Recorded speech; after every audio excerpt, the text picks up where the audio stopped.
Nah, kemudian selanjutnya, apa lagi persoalan khitbah yang perlu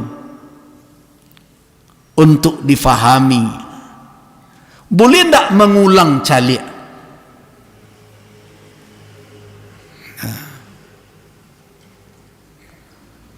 Apakah boleh melihatnya berulang kali?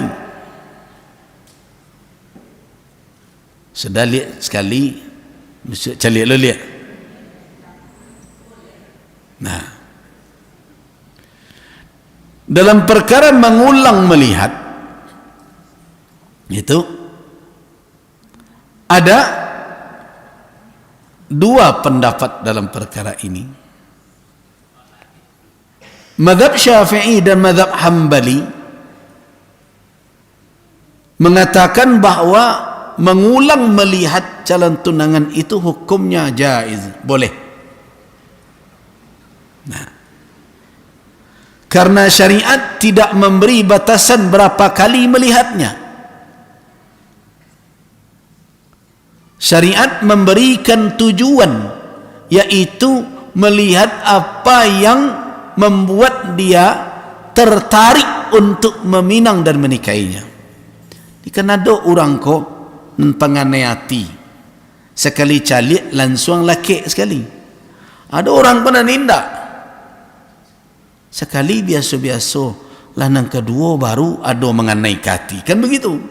Jadi karena itu bukan sekali duanya yang dibatasi syarak, tapi yang dituju oleh syariat ma yu'jibuka, ana membuat engkau tertarik menikahinya.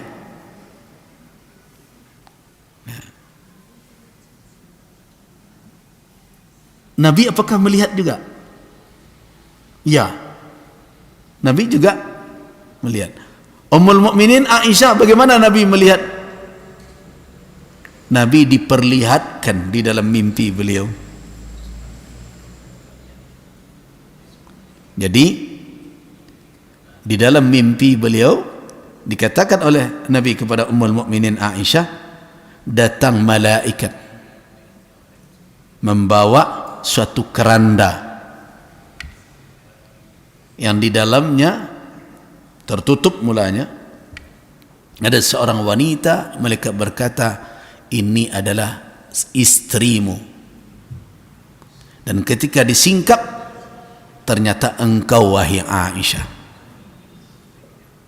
Ini Nabi melihat juga. Nah, jadi apakah boleh berulang kali? Syariat tidak memberi batasan sekali dua kali. Syariat malah menjelaskan tujuan. Tujuannya adalah melihat sesuatu yang membuat seseorang tertarik kepada calon itu. Nah, kalau dia cukup sekali, dia sudah tahu, ya sudah. Kalau dia mesti mengulang, silakan dalam batasan-batasan tadi. Tapi ada pendapat yang mengatakan bahawa yunzar bil qadar alladhi yakfi liyuth, ya. Jadi cukup melihat itu dalam batasan dia telah mengetahui pasti tentang apa, untuk apa, li yatabayyana hay'atuha wa yumkin takdir dalika salas marrat. Ada yang batas 3 kali lah. Nah, ini pendapat sebagian dari ulama mazhab Syafi'i, sebagian. Hadis mereka adalah hadis tentang Ummul Mukminin Aisyah tadi, urituki fil manami salasa layalin, saya diperlihatkan engkau wahai Aisyah 3 malam oleh malaikat. Ja'ani bika al-malak, datang malaikat membawa engkau fi suraqa min harir, di dalam kelambu dari sutra. Fayaqul, malaikat itu berkata, hadhihi imra'atuk, ini istri engkau. Fa'akshifu an wajhik, saya singkap wajah engkau tadi, dan ternyata fa'idan anti hiya, ternyata engkau wahai Aisyah.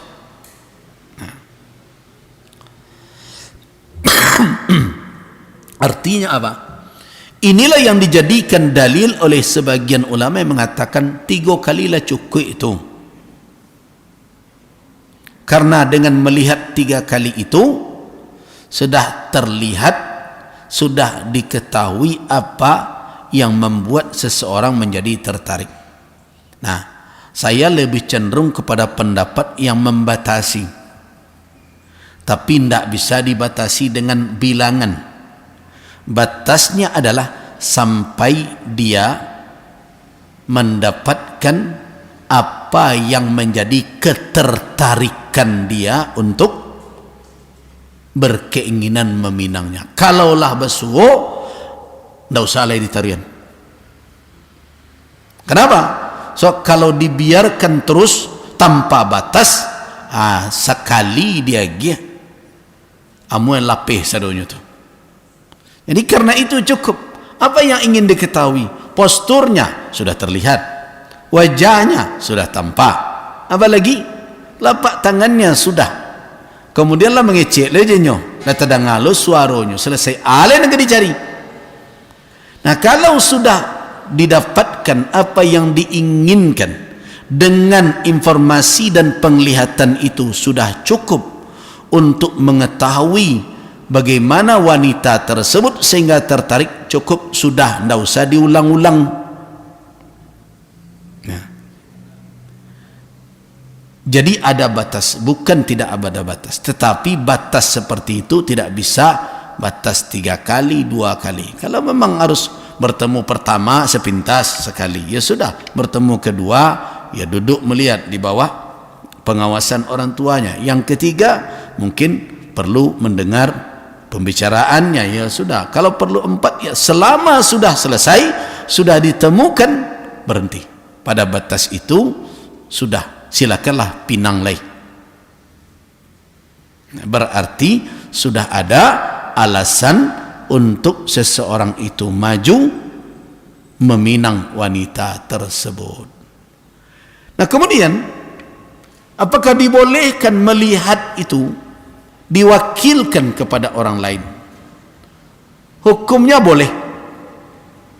Nah, kenapa?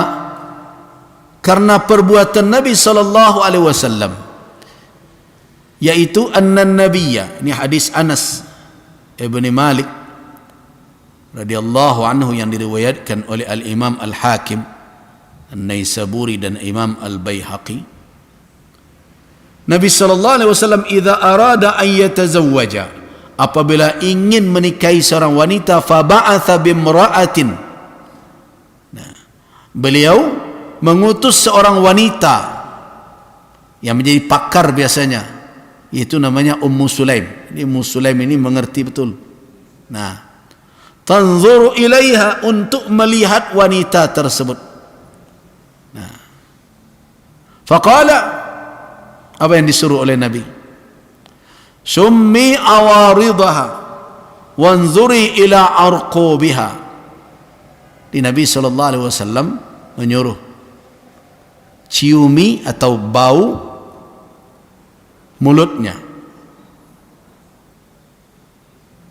kemudian lihat bagaimana postur pinggulnya. Nah, kalau wanita sesama wanita itu bisa, tapi kalau laki-laki seperti itu rumit. Nah, karena itu, karena ada keinginan untuk mengetahui bagaimana postur dari wanita yang tidak dinikahi, karena itu Rasulullah SAW mengutus wanita yang bisa mencari tahu seperti apa sebenarnya kondisi, nah, wanita yang hendak dinikahi tersebut. Jadi berdasarkan kepada perbuatan Nabi tersebut, artinya tidak mesti harus laki-laki pula tu. Bolehkah perempuan yang lain disuruh, tapi tentu yang amanah. Kalau tidak amanah, babayo, bisa jadi pagar makan tanaman. Disuruh na lain mencari rupanya, na lain tu ketujuh pula nyo buruk-buruan sana itu lain. Atau nyo kemajuan calon lain pula. Nah itu yang jangan. Kan itu sering terjadi. Percaya kepada seorang wanita ketujuh je itu, pai cari rupanya, na mencari kau ingin madok kena lain pula. Lah nanti cari kau lah buruk saja. Nah, jadi yang amanah. Nah, kemudian selanjutnya, apa lagi yang mesti dilakukan seseorang ketika meminang adalah as-su'al anil khatibaini wa tazkiyatihuma. Masing-masing yang hendak bertunangan boleh bertanya tentang kondisi, mencari tahu dari pihak yang lain. Lain tak termasuk tajassus itu? Lain tak termasuk gunjiang itu? Lain tak termasuk membukakan aib itu? Nah, dalam kondisi seperti ini, maka mencari tahu informasi tentang calon yang akan dipinang tidak termasuk yang terlarang di dalam Al-Quranul Karim, wala tajassasu.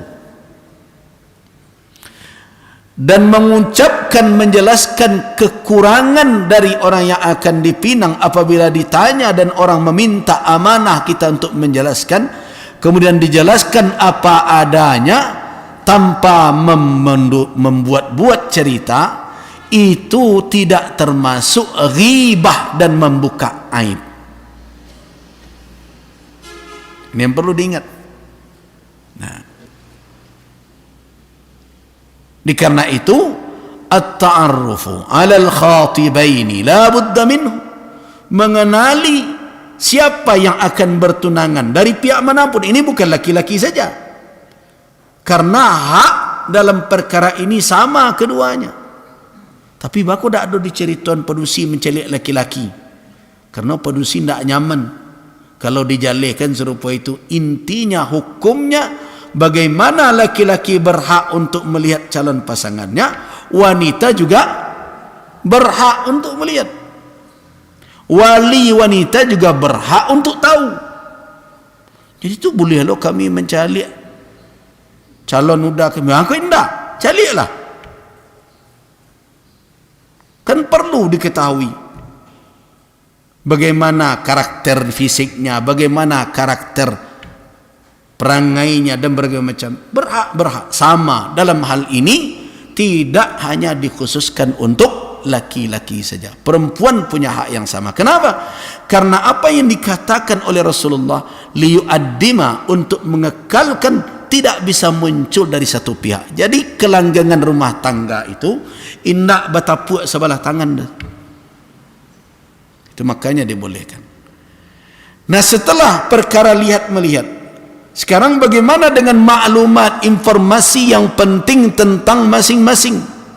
Apakah boleh dicari? At-ta'arruf 'alal khatibain, untuk mengenali. Jadi ta'aruf yang dimaksud itu bukan berpacaran, yaitu mencari informasi yang diperlukan untuk kehidupan berumah tangga. Itu harus dilakukan kalau ingin rumah tangga itu langgeng. Nah, karena dengan saling mengenal itulah ada jaminan kesuksesan pernikahan dan berketerusannya pernikahan tersebut. Keharmonisan suami istri, berdirinya atau wujudnya kehidupan yang penuh dengan rida dan saling menerima satu sama lain, tidak cukup hanya dengan sebatas melihat.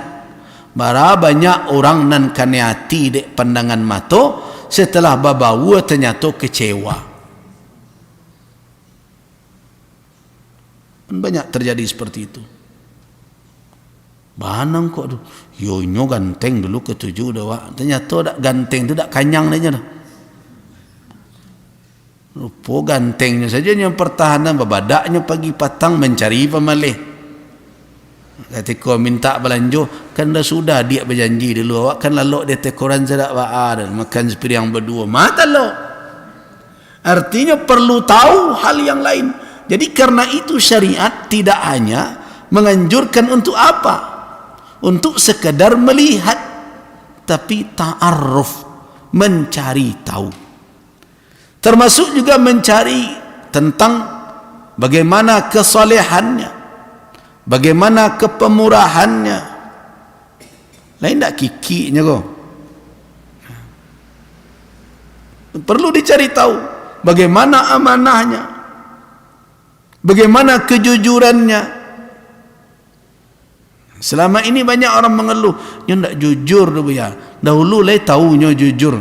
Setelah ditanya ke kawan, "Nyolah perangainya itu jak dulu dulu." Berarti awak ndak tahu namanya itu perangainya sejak dulu seperti itu. Nah, itu kelalaian. Nah, ini sebenarnya penting untuk ibu-ibu dan bapak-bapak beritahukan kepada anak-anak muda. Nah, begitu juga bagaimana dia menjaga hartanya, apakah dia mudah dalam menafkahi orang-orang yang dalam tanggung jawabnya. Seluruhnya itu perlu untuk diketahui terlebih dahulu sebelum memutuskan pilihan betul tidak akan maju di dalam suatu ikatan pertunangan yang akan berujung nanti dengan akad nikah, pernikahan yang abadi. Nah, jadi as-su'al anil khatibaini wal istifsar anhuma, yaitu menanyakan masing-masing pihak itu, meminta penjelasan, kemudian meminta nasihat, perlu. Setelah informasi didapat, perlu tak wak meminta pertimbangan orang yang telah punya pengalaman, punya wawasan, punya petunjuk-petunjuk di dalam kehidupan. Tentu yang paling utama adalah petunjuk syariat. Bagaimana? Perlukah? Perlu. Itu makanya Nabi SAW sering kita temukan memberikan nasihat ketika pernikahan para sahabat akan terjadi, bukan ketika dalam akad nikah itu. Awak kan memahaminya nasihat pernikahan itu ketika ijab kabul. Nah, makanya saya sering kalau sudah diundang memberi nasihat pernikahan ketika itu malih siati mu. Aku itu anak ada nasihati le pengana sedang tak jawab. Panik mengecek sewaknya tu. Meminta nasihat tu ketika apa? Dia akan menjatuhkan pilihan. Nah, di situlah an-nusuh, nasihat. Itu lihatlah, ada wanita kan yang datang kepada Nabi. Setelah dia bercerai, apa kata Nabi? Nah, kalau sudah habis masa iddah engkau, beritahu saya. Kemudian dia datang kepada Rasulullah. Rasulullah, iddah saya sudah habis. Walaqad khatabani, saya telah dipinang oleh 2 orang laki-laki. Tapi dia belum putuskan. Sebelum dia memutuskan menerima atau tidak, dia datang kepada Rasul bertanya, siapa? Yang pertama Abu Jaham, yang kedua Muawiyah. Kata Nabi, amma Abu Jaham fala. Abu Jaham tak usahlah engkau terima. Kenapa? La yarfa'u asahu min atiqihi. Tak pernah mengangkat tongkatnya, melepaskan, meletakkan tongkatnya dari pundaknya. Tongkatnya siap memukul taruh saja. Artinya apa? Kau penangani bini kau. Tanya ayo kau. Kemudian siap amma Muawiyah fala. Muawiyah tak usahlah lah. Fasa'alub, melarat bana. Nah, Nabi kan memberikan pertimbangan. Nah, kalau kayojo fa Usamah salah. Nabi menawarkan Usamah. Nah, ini adalah dalil yang menjadi alasan ulama bahwa bertanya tentang siapa yang akan dipinang, siapa yang akan meminang, meminta nasihat bagaimana orang tersebut, itu adalah sesuatu yang tersuruh. Nah, bahkan ketika memberi nasihat itu bisa jadi akan tersebut aib, bisa jadi akan tersingkap rahasia atau perkara-perkara yang tidak senang untuk disebutkan. Nah, apakah itu termasuk bahagian dari ghibah yang merupakan dosa besar? Tidak. Tidak. Nah, ini apa dalilnya? Dalilnya satu hadis yang sebentar tadi yang saya katakan, hadis Fatimah binti Qais itu, yang datang kepada Nabi mengatakan bahawa dia telah dipinang oleh Abu Jaham dan Muawiyah. Dua orang itu telah meminang saya. Dia belum mengambil keputusan. Dia datang kepada Nabi. Nabi memberi nasihat. Fala, jangan Abu Jaham. Fala yada'ul asa an gharibi. Dia tidak pernah mengangkat, tidak pernah meletakkan tongkatnya. Nah, kalau begitu berarti ini orang darrabul lin nisa, suka memukul wanita. Nabi larang. Nah, berarti itu aib dari Abu Jaham. Apakah itu termasuk mempergunjingkan? Tidak. Dalam perkara ini dibolehkan orang untuk mengungkap kekurangan dalam rangka bernasihat. Nah, begitu juga ada hadis lain dari Amr bin Maimun. Dia bercerita, ayah saya menceritakan kepada saya bahawa akhan li Bilal, nah, saudara Bilal yantami fil Arab, yang masuk ke dalam kaum Arab, yad'um annahu minhum, mendakwakan bahawa dia bahagian dari Arab tersebut. Fa khataba imra'atan minal Arab. Rupanya dia sebenarnya saudara Bilal tapi mengaku orang Arab. Dia meminang seorang wanita dari orang Arab juga. Faqalu in hadara Bilal zawatnaka. Mereka berkata, jika Bilal hadir kami nikahkan engkau. Artinya mereka meminta Bilal memberikan informasi yang benar, betul tak dia keturunan Arab. Nah, qala fa hadara Bilal. Tiba-tiba Bilal hadir waktu itu. Faqala ana Bilal bin Rabbah. Kata Bilal, saya ini adalah Bilal bin Rabbah. Wa adha haqi.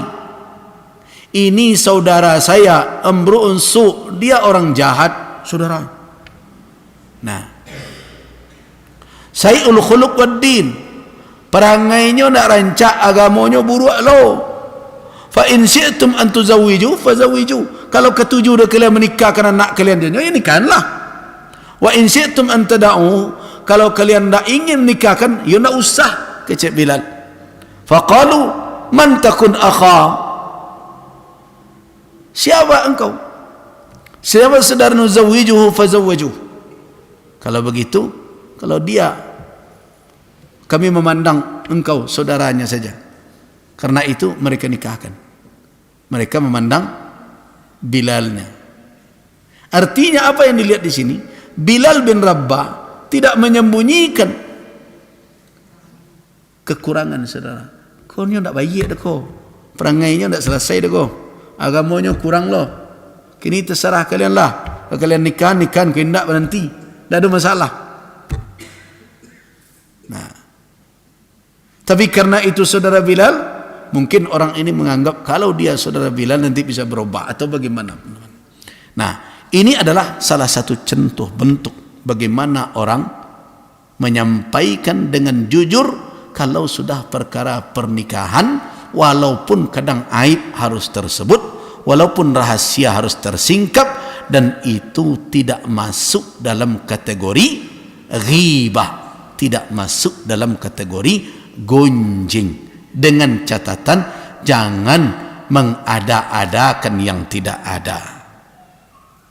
Nah, itulah yang perlu untuk kita fahami. Nah, sekarang bagaimana kalau seandainya pernikahan, pertunangan itu terjadi dan terjadilah antara mereka saling berhadiah satu sama lain. Nah, hadiah antara dua yang bertunangan, antara tunangan itu bisa ada dua kategori. Yang pertama, hadiah karena tidak ada bersangkut paut dengan pernikahan yang akan terjadi, hanya hadiah biasa, tidak dikaitkan dengan mahar, tidak dikaitkan dengan persiapan nikah dan lain-lain.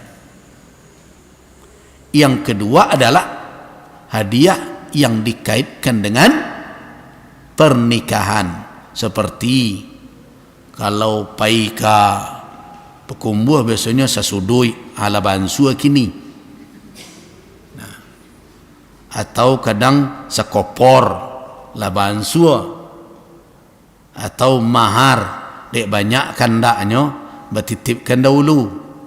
Nah, ini namanya adalah pemberian antara dua orang yang sedang bertunangan berkaitan dengan zawat, dengan pernikahan. Tapi kan ada hadiah lain yang tidak ada terkait.